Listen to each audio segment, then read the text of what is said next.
Dia 22 de março chegou, Dia Internacional da Água.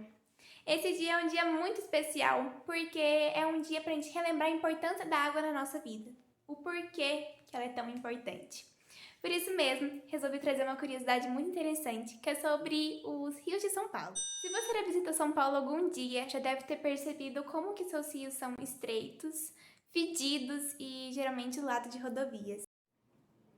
Porém, por mais difícil que possa parecer, São Paulo só foi possível existir por conta de seus rios. Mas começamos a errar com São Paulo a partir do momento em que nós vimos os rios como um obstáculo ao seu desenvolvimento e não mais como o porquê, a causa da sua existência. Por cada vez mais pessoas começarem a se mudar para São Paulo, houve a necessidade de criar um abastecimento de água para ela. Pois quanto mais pessoas, precisa de mais água. Só que eles esqueceram de uma coisa. Quanto mais água é necessária, mais esgoto é gerado. Assim, passaram a jogar o esgoto nas margens dos rios. Aquilo virou o famoso matagal cheio de mosquitos, e para conseguir ganhar mais dinheiro ainda sobre isso, eles lotearam e venderam aquelas propriedades, já que era algo que não tinha importância e que só atrapalhava.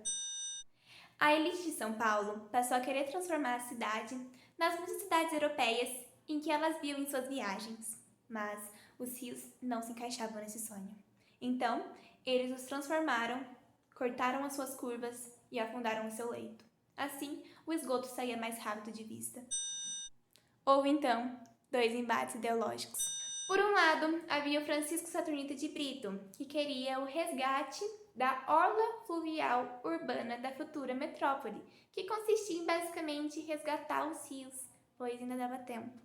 Saturnito queria transformar toda a confluência de rios de São Paulo em um lago que seria o coração, o núcleo aquático da formação de um cinturão de parques com bosques para a metrópole, tendo uma visão sofisticadíssima sobre a cidade. Mas, como todos nós já sabemos, não foi bem isso que aconteceu. Por outro lado, havia o seu colega de trabalho, Francisco Prestes Maia, que basicamente falava o que os empresários da época queriam ouvir. E então, propôs o Plano de Avenidas Radial Consciente para São Paulo. Mas havia um problema. Francisco Prestes Maia só negou a informação de que nas cidades europeias em que ele havia se inspirado, todas elas haviam um anel ferroviário e, antes deles, um anel hidroviário. Então ele pulou etapas, tudo para vender mais carros e ir direto para as rodovias, já que com os carros, São Paulo ganharia mais dinheiro e seria mais rápido. Francisco Prestes Maia se tornou prefeito da cidade de São Paulo, então colocou todo o seu plano mal elaborado em prática, tornando os automóveis uma peça-chave para o discurso de modernização.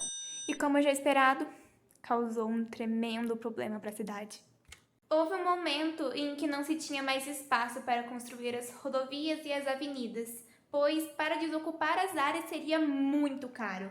Então, recorreram aos rios, pois tinha baixo custo com desapropriações e a valorização dos entornos após a obra. A cidade crescia, e a cada nova baixada, seu córrego era canalizado e ali era transformado em uma avenida, tornando o espaço das águas no espaço dos carros.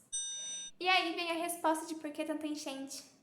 Quando a chuva cai, é para lá que a água vai. E se por um acaso não houver espaço, a água vai pegar o que for necessário. Ela vai transbordar e vai acabar acontecendo uma enchente. Então, a enchente é algo que nós criamos.